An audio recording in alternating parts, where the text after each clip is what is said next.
Bonjour Mathéo, et bonjour à tous les petits curieux qui se demandent d'où vient le vélo. Préparez-vous, on va remonter dans le temps et pédaler à travers les grandes étapes de cette invention géniale.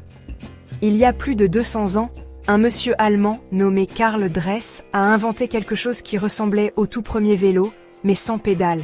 Cette machine s'appelait la draisienne. On s'assoyait dessus et on avançait en poussant avec ses pieds comme sur une trottinette. Imagine courir tout en restant assis, un peu bizarre, non? Quelques années plus tard, deux Français, les frères Michaud, ont eu une idée géniale. Et si on ajoutait des pédales? Ils ont donc fabriqué un vélo avec des pédales directement fixées sur la roue avant. Ça faisait un peu mal aux fesses, car les routes étaient pleines de cailloux, mais c'était un progrès énorme. Ensuite, quelqu'un a pensé que plus la roue avant était grande, plus on pouvait aller vite. Et paf! Voici le Grand Bi, un vélo avec une roue avant gigantesque et une toute petite roue à l'arrière. Mais attention, il était très difficile de monter dessus, et on tombait souvent.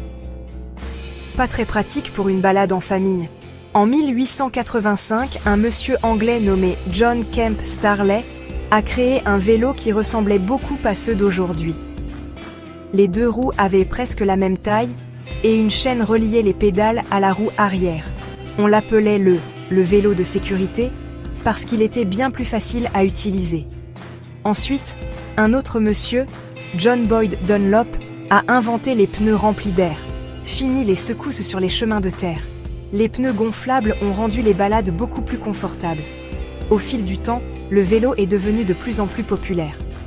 On a inventé les freins, les dérailleurs pour changer de vitesse, et même des vélos électriques pour pédaler sans trop se fatiguer.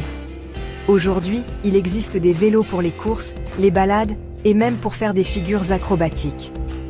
En plus d'être amusant, le vélo est bon pour l'environnement. Il ne pollue pas et il garde tout le monde en forme. Alors Mathéo, la prochaine fois que tu montes sur ton vélo, pense à tous ces inventeurs qui ont travaillé dur pour créer cette machine incroyable. Et voilà l'histoire du vélo. Continue de poser des questions.